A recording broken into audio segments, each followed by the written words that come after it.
दोस्तों, आज मैं बहुत खुश हूँ क्योंकि आज मैंने इस बाइक का पेट्रोल आखिरकार सेट कर ही दिया है। तो अगर आपके पास भी 2012 से नीचे का मॉडल है जिसके अंदर कार्बोरेटर ये है, जिसका आपने स्लाइड से भी पेट्रोल कम कर लिया हो और इसके जेट भी अगर आपने चेंज कर लिए हों और फिर भी अगर आपकी बाइक पेट्रोल ज़्यादा पी रही है, तो ये वीडियो आपके लिए बहुत अहम है और आपके लिए मददगार है। वीडियो को पूरा वॉच करें ताकि आप मसले को सही तरह से समझ सकें।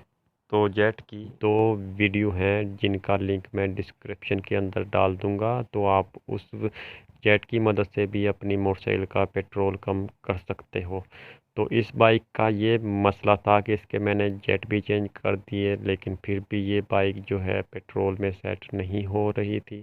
तो आज मैंने इसका फाइनली जो है पेट्रोल सेट कर लिया है।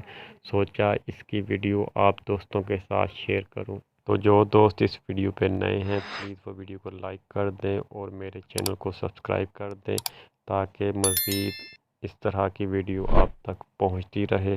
तो चलते हैं वीडियो की तरफ। इस काम को करने के लिए आपको 10 नंबर की सुल्फ़ी या 10 नंबर का फ़िक्स पाना या 10 नंबर का रिंग पाना हो तो उसके साथ भी आप ये काम कर सकते हैं।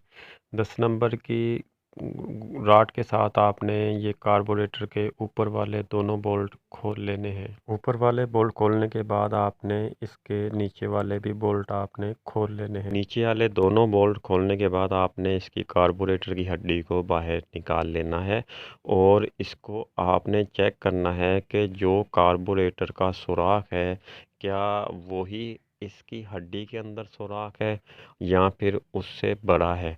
जैसे कि आप देख रहे हैं कि इसके कार्बोरेटर का सुराख छोटा है और इसकी हड्डी का सुराख बहुत ज़्यादा बड़ा है।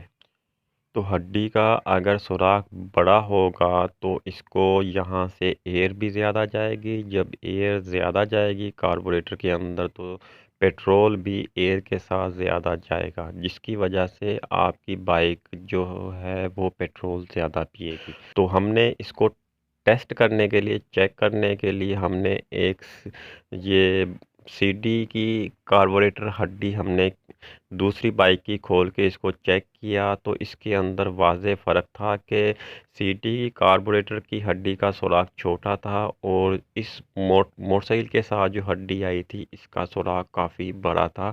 जैसे कि आप इसके अंदर देख रहे हैं कि इसके सुराख में और इसके सुराख में 3 गुना ज़्यादा फ़र्क है सीडी के सुराख में से। तो ये कार्बोरेटर का सुराख है और ये सीडी वाली हड्डी का सुराख है और ये इसके अंदर जो पहले फिक्स थी।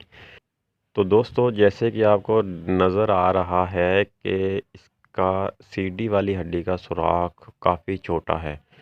ठीक है, अगर आपकी बाइक में ये मोटे वाली अगर हड्डी टाइट है तो उसको फ़ौरन आप चेंज कर दें और जेट की मदद से और स्लाइड की मदद से आप उसका पेट्रोल जो है वो कम कर दें। जेट की वीडियोस और स्लाइड पिन की वीडियोस मेरे चैनल पे मौजूद हैं दोस्त, वहाँ से भी आप जो है वो देख सकते हैं और अपनी बाइक का पेट्रोल कम कर सकते हैं। ये वाली बाइक का पेट्रोल कम करने के बाद भी ये 1 लीटर में 60 किलोमीटर से ज़्यादा मेरे को एवरेज नहीं दे रही थी।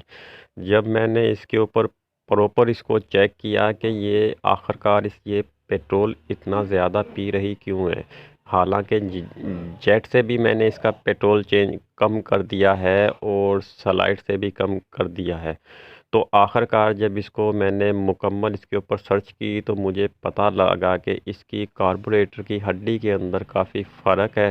तो जब मैंने हड्डी चेंज करके इसको मैंने चेक किया तो मुझे बिल्कुल यकीन नहीं आया कि इसने 1 लीटर के अंदर 75 किलोमीटर यानी कि 15 किलोमीटर 1 लीटर पे इजाफी ये बाइक चली है। तो अगर आपकी बाइक भी ओल्ड मॉडल में है और उसके अंदर ये वाली कार्बोरेटर हड्डी है तो आप देर ना करें, फ़ौरन उसको चेंज कर दें और अगर फिर भी बाइक ज़्यादा पेट्रोल पिए तो जेट से या स्लाइड पिन से आप पेट्रोल को कम कर दें।